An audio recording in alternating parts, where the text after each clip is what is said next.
Usapang kotse tayo ngayon guys, dito sa ating vlog. Usapang kotse. Yan. Alam nyo ba kung anong first car ng aming pamilya dito sa Canada? Gusto nyong malaman? Okay. Yan. Yan ang aming first car dito sa Canada. 15 years ago guys. Yan po ang Chevrolet Venture na binili namin 4 years old ng aming binili. Luma guys ng binili namin. And it's a minivan. Bakit kami bumili ng minivan? Yan. At ano ba yung mga kinoconsider namin as a newcomer noon sa pagbili ng sasakyan? I don't know kung may mapulot kayong kaunting impormasyon sa video kong ito, pero ang purpose ko guys ay ipakita sa inyo kung gaano kami ka-practical nung panahong yun na kami ay nag-uumpisa pa lang at nag-struggle pa sa Canada. So, higit kong ibibigay sa inyo ang mga detalyes ng aming first car at ano na ang aming kotse ngayon. Siguro nakikita nyo may kotse doon. No? Alin yung akin dyan? Ha? Hindi po amin lahat dyan. Okay guys, so stay tuned and don't forget to subscribe to my channel. We wish you a Merry Christmas. We wish you a Merry Christmas. Hello and welcome back guys. Si Ate Menchi ito. Watch my video about lifestyle naman namin ito guys ngayon. Ano? Buhay-buhay sa Canada. Kung interesado kayo sa ganitong mga topic guys, you may consider subscribing sa Menchi's Philcan Life. And you can also share my video sa mga friends ninyo. Pwede rin kayong mag-follow sa aking Facebook page na Menchi's Philcan Life. At you can join and be a member of this channel. Gusto kong pasalamatan ang ating mga channel members. Hello, Adelfa Salon, kay Franklin O5 Bakilod, Imelda Lial, Bong Manubag, kay Joy Axcar Cueva, Alma Napoles Lequin, Nani Emmy Vlog, Joan Canlas, kay Chevy Dalanado, Lisel Belenson, JMC Joy Alicando, Marjorie Ramos, Marciano, and Nimpa. Thank you sa inyong support sa aking channel. Now, let's go to our topic, guys. Gusto ko lang pong i-share sa inyo yung mga pinagdaanan namin dito nung kami nag-uumpisa pa sa Canada. Almost 16 years na po kami rito sa Canada. Pero alam nyo na kung nakikita ninyo sa ibang mga videos, sa ibang mga vlogs, yung sabi nila ay struggle sa simula, ganyan din po ang naranasan ng inyong lingkod, ng pamilya ko. 15 years ago, I remember guys, may kwento ko sa inyo kung ano yung unang sasakyang binili namin. At kailan kami bumili, bakit kami bumili. Yan. At ano yun, napakita ko na sa inyo kanina, it's an old car. Nung bagong dating kami rito guys, agad ang husband ko ay may trabaho. At agad siya ay nagko-commute. Yan. Commute. Kung accessible sa mga buses at train, okay, madaling mag-commute. No? And then, later on, napag-alaman niya na pwede palang mag-carpool. Yan. Nakiki-carpool siya sa mga Pilipino, guys. Tiyaga-tiyaga lang. Nakikisakay siya, pupunta siya sa bahay ng kanyang katrabaho at nakiki-carpool siya doon. No, pero dumating sa punto na may mga pagbabago. After, I think, 4 months, nagkaroon ng pagbabago. Ang kanyang mga ka-carpool ay hindi na available para kanyang pakisakayan. Yun. So, dahil wala na siyang carpool, sabi namin, bibili ka na talaga ng sasakyan mo. Yun. So, alam nyo guys, isa yan sa malaking expense ng newcomer dito sa Canada, ang sasakyan. Kasi kung ikaw ay maghuhulog ng mahal na monthly, tapos magagasolina ka pa, mag-i-insurance ka pa na napakamahal, ay talaga pong masakit sa bulsa ng isang bagong dating sa Canada yan. Kaya noon, pinalipas-lipas namin ng ilang mga buwan na hindi kami bumibili ng kotse, pero wala na talaga tayong magagawa. kailangan ka ng bumili ng kotse, kailangan ka ng mag-practice mag-drive, kailangan ka ng kumuha ng insurance. Yun ang nangyari po sa amin noon. Siya muna, ako hindi muna ako nagbabalak mag-drive. See, hindi po amin yung sasakyan na yung isa. Sa pamangkin ko yun, guys. Yan, aalis siya. So, then, that time, kinakailangan na namin talagang bumili ng sasakyan. So, pinag-isipan namin, ano ba yung sasakyan na ating dapat bilhin? So, sabi namin, unang-una, isipin natin yung functionality ng sasakyan. Ano ba yung purpose ng sasakyan na yon? Dahil bagong dating kami dito, guys, bibili ka ng, marami kang gagawin, like bibili ka ng mga gamit sa bahay, bibili ka ng lamesa, bibili ka ng bed, bibili ka ng kung ano-ano. Kailangan namin ng sasakyan na mapaglalagyan o mapagsasakyan. So, inisip namin, bumili kami ng medyo malaki-laking sasakyan. Kaya ba natin bumili ng bago? Hindi. Hindi natin kaya bumili ng bago. Kaya ba nating maghulog ng mahal na monthly? Hindi. I-cash na lang natin kung yan ay mura lang. Ayan. And then, ang kotse bang yan ay matibay pa? Ang kotse bang yan ay pwede pa sa snow? Yun pong efficiency ng sasakyan. Aming kinonsider yan. At saka ganun din ang reliability. Sa panahon ng snow, sa panahon ng malayong travel, yon. So, functionality, reliability, and efficiency kahit na hindi bago. Yon, baka isipin nyo, oh, hindi bumili ka ng bago, gusto mo ng maganda, efficient, etc. So, we came to that point, guys, na kailangan na kaming maghanap. So, ang paghahanap lang po dito madali. Dahil may mga website ng magagandang used cars. So, naghanap-hanap na kami, matagal kami naghanap bago namin nasumpungan ang aming sasakyang gusto.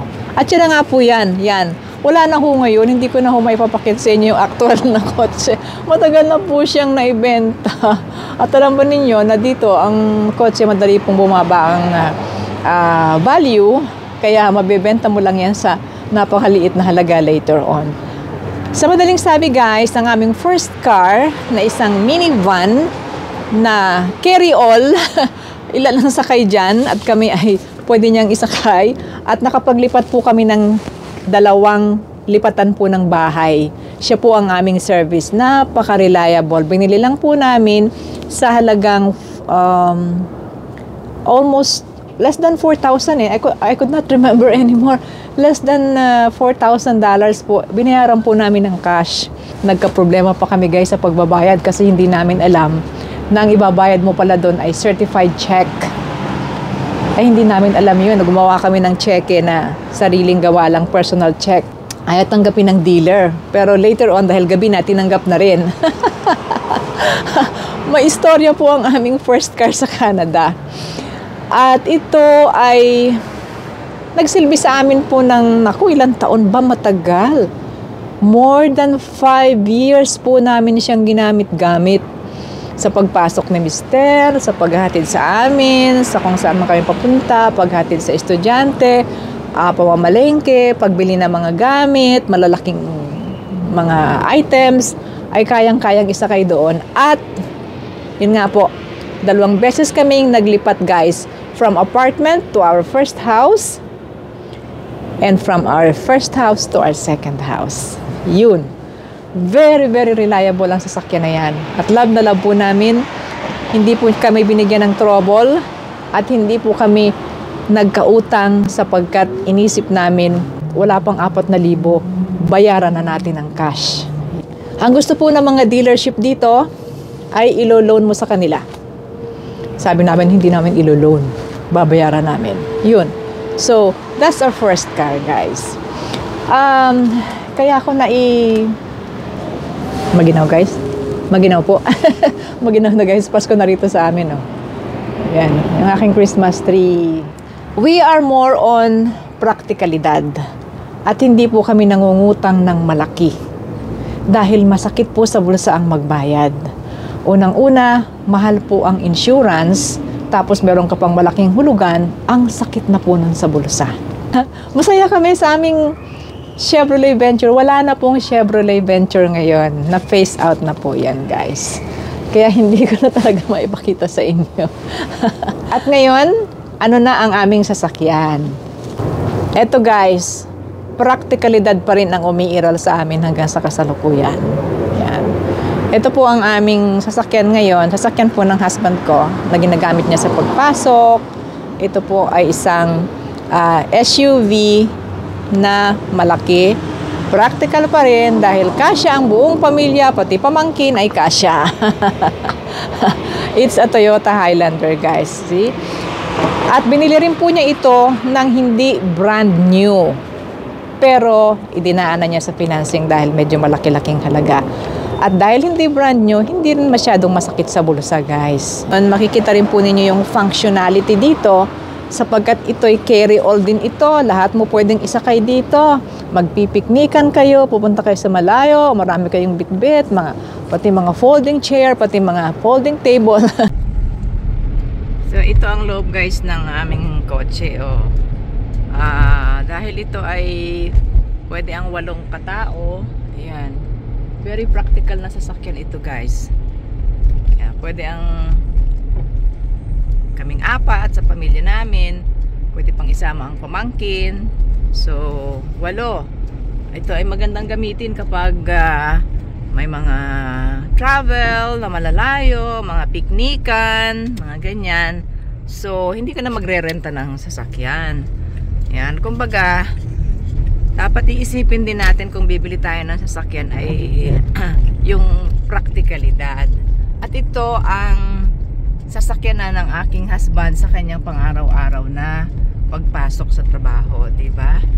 SUV din naman, SUV po ito, pero pinili namin yung malaki ang load. Ayan.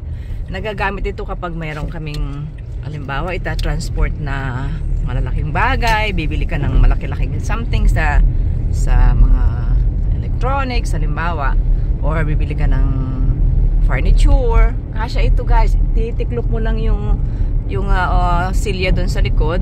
Titiklop mo lang yung silya doon. Pwede ka na mag-load ng malaking bagay. O, di ba? Very practical.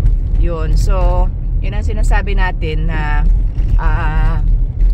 kailangan mo ring tingnan ang functionality ng isang bagay na bibilhin mo, lalo na kung malalaking purchase na katulad ng kotse. Necessity ang sasakyan, pero kailangan wais din tayo sa pagbili. Huwag tayong mabaon sa laki ng babayaran.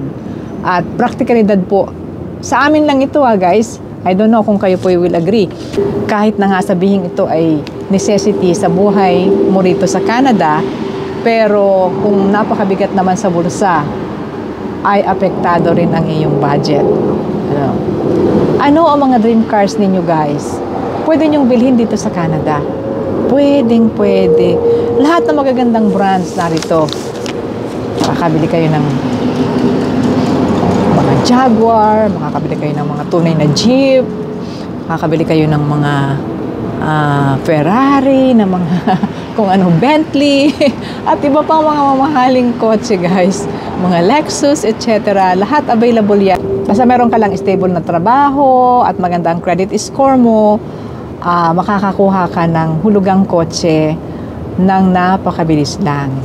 But, yun nga po ang sinasabi natin, kung mabigat sa budget at hindi kakayanin, kailangan maging practical tayo. Hindi natin ikinakahiya na tayo bumili ng lumang kotse, used car, old model, ginamit na ng iba, pero nagsilbi pa ng napakahabang panahon po sa amin yun. Napakahabang panahon pa namin ginamit guys. So yan muna po, at gusto ko nang may bahagi rin sa inyo yung buhay-buhay ko rito. Kaya nga tinawag pong Menchie's Philcan Life, ang Filipino-Canadian life ko dito sa Canada, na pwede rin ninyong makunan ng ilang mga inspirasyon. Thank you for watching. Kung nagugustuhan nyo ang gantong topic guys, you may consider subscribing sa Menchie's Philcan Life. At pwede rin kayong mag-share ng video ko sa mga friends ninyo. You can follow me sa aking Facebook page na Menchie's Philcan Life. You can join and be a member of this channel. Thank you sa ating mga channel members.